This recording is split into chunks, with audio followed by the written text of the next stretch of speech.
Hello. So in this video, we're going to talk about John Stuart Mill's essay, What is Poetry?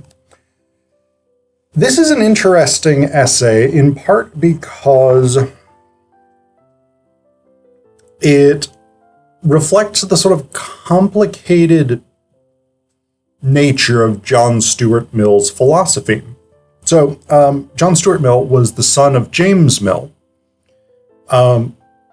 James Mill was one of the main utilitarian philosophers, and he taught his son utilitarian philosophy.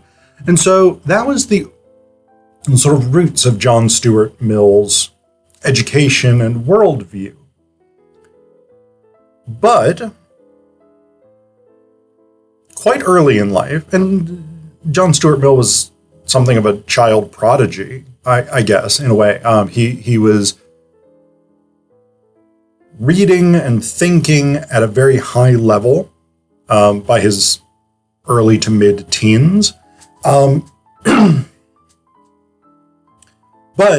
by his mid to late 20s, when he wrote this essay, he had already started this sort of movement away from the utilitarian philosophy of his father toward a more nuanced and complex philosophy. He still had those utilitarian roots about the use of a thing. Like, in order to have value for a utilitarian, the thing has to have a practical purpose.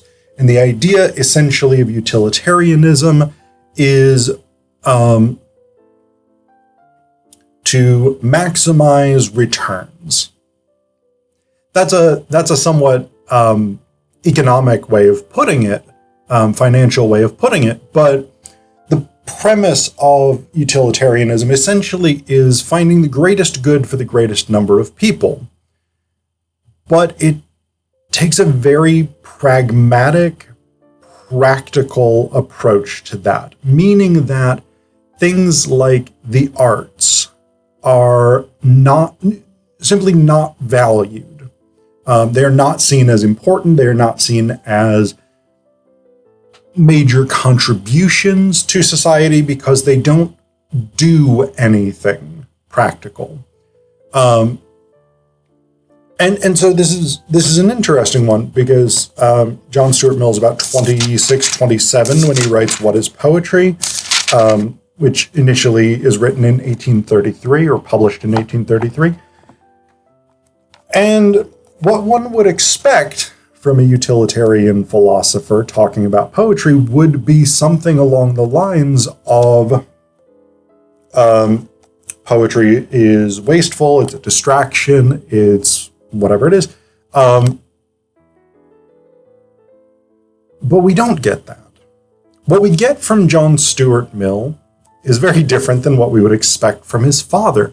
What we get from John Stuart Mill is actually much closer to sort of romantic conception of poetry that really had been sort of developed in the previous generation or couple of generations by people like Wordsworth, Keats, Coleridge, people like this, the Romantic poets, right? And what Mill sets out to do is to approach this question philosophically, to answer the question of the title of the essay, What is Poetry?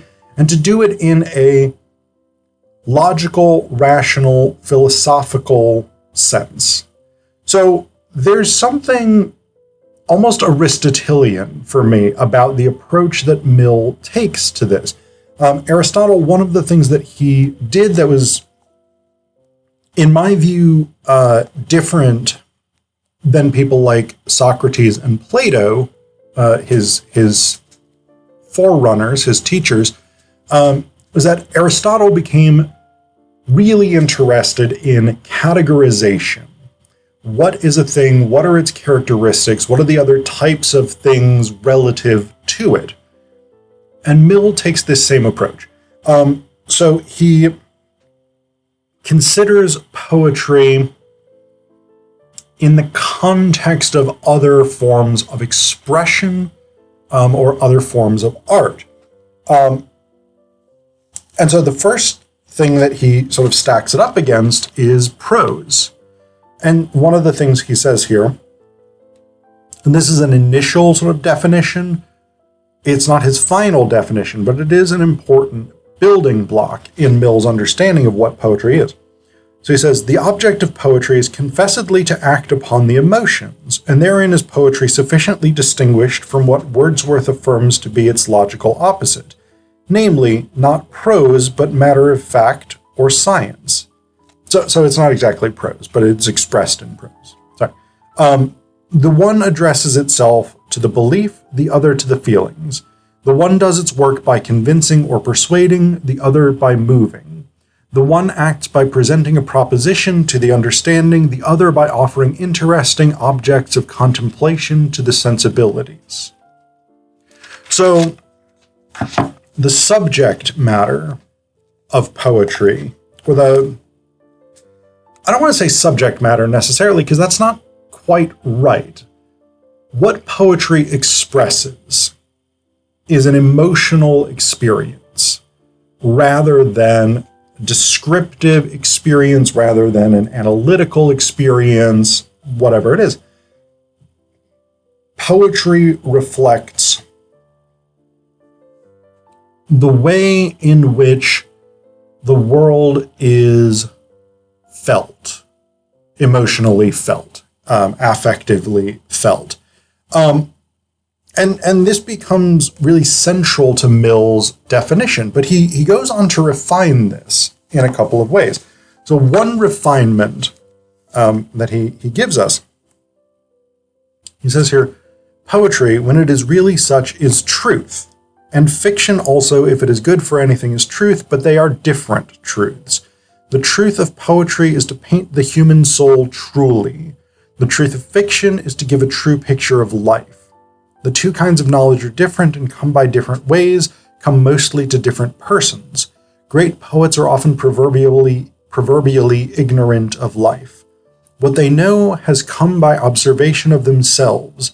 They have found within them one highly delicate and sensitive specimen of human nature, on which the laws of emotion are written in large characters, such as can be read off without much study. Other knowledge of mankind, such as comes to men of the world by outward experience, is not indispensable to them as poets, but to the novelist, such knowledge is all in all. He has to describe outward things, not the inward man. Actions and events, not feelings. So again, we have this refinement of this core idea that what poetry is the expression of emotional experience.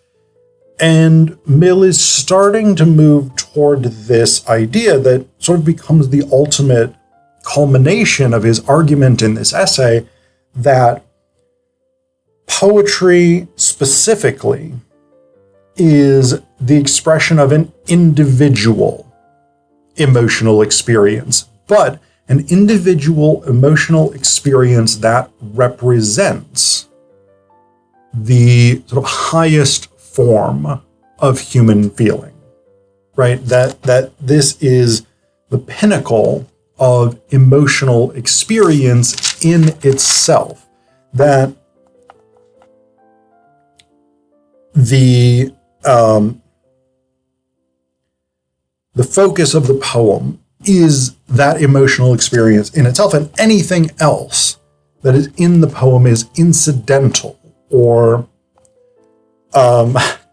we might almost say utilitarian. Anything else that is in the poem is not there because it in itself is important. It is there because it represents or illustrates or illuminates the nature of that emotional experience. And so this ultimately is what Mill concludes about poetry. He says here, I'll give you one more passage relative to this. All poetry is of the nature of soliloquy. It may be said that poetry which is printed on hot-pressed paper and sold at a bookseller's shop is a soliloquy in full dress and on the stage. It is so, but there is nothing absurd in the idea of such a mode of soliloquizing. What we have said to ourselves we may tell to others afterwards. What we have said or done in solitude we may voluntarily reproduce when we know that other eyes are upon us. But no trace of consciousness in that any eyes are upon us must be visible in the work itself. This is very much the romantic notion of poetry, that poetry is purely individual, that it is the recorded representation of, again, the heights of emotional experience from a poet. And a poet in Mill's conception, this romantic conception, is someone whose emotional sense is finely tuned, right? So it is purely about self-expression without any consideration of audience or purpose or trying to do something in the world. It is purely inward looking. And that kind of leads to this odd paradox of Mill's understanding of poetry, because a poem can be a poem without being a poem, right? So if we think of poem as a verse form of written art, for Mill, it doesn't need to be. It doesn't need to be written. It doesn't need to be in verse. None of that is important. What is important is the emotional experience and the representation of that emotional experience, even if it is purely for the poet themselves. So that's an interesting element. Mill's conception of poetry, his philosophical conception of poetry, rooted in, again, this romantic notion of what poetry is and does, kind of ignores the actual practice of poetry. So that's an interesting element. The other thing I want to talk about with this essay, with what is poetry, is, boy howdy, is there some fucked up Victorian shit in here. And what I mean by that in this context specifically is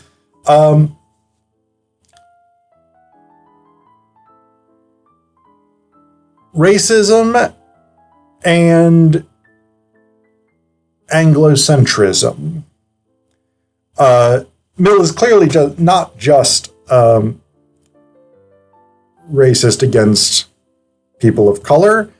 He also is critical of the French, and I'll talk about both of those things. But one of the things Mill sort of talks about in the early portion of this, when he's giving these sort of initial thoughts about what poetry is, what he says here is, in what stage of the progress of society, again, is storytelling most valued and the storyteller in greatest request and honor? In a rude state like that of the Tartars and Arabs at this day, and of almost all nations in the earliest stages. He then goes on to compare them to children. So what Mill asserts in this very sort of Victorian, like, hierarchy of civilizations, races, ethnicities, which of course we now know to be complete nonsense, what he asserts is that storytelling is a primitive form of art. It is a thing that primitive cultures enjoy, whereas more advanced, developed cultures prefer poetry. The simplicity, the externalization of storytelling symbolizes for Mill not just a lower form of taste or a lower form of aesthetics, but a lower form of civilization. And of course, this is connected to Middle Eastern and Central Asian peoples, because fucking Victorians were racist. They were racist as fuck. That's how it is. Yeah, that's some bullshit. But he also goes after the French. He is British after all. This is not that long after the Napoleonic Wars. That is the world that Mill was born into. He's born in 1806. during the Napoleonic Wars, which of course was central to early 19th century Britain's conception of itself, its place in the world, its place in Europe, etc., etc. And he's talking later in the essay about how poetry, again, is entirely internalized. It's all about the individual expression of feeling. It does not need to be observed. Indeed, it should behave as though it's not being observed, etc., etc. And what he says here is, hence, perhaps the French, who are the least poetical of all great and intellectual nations, are among the most eloquent. He distinguishes eloquence, which is speech for others, versus poetry, which is speech for the self, I guess. Hence, perhaps the French, who are the least poetical of all great and intellectual nations, are among the most eloquent.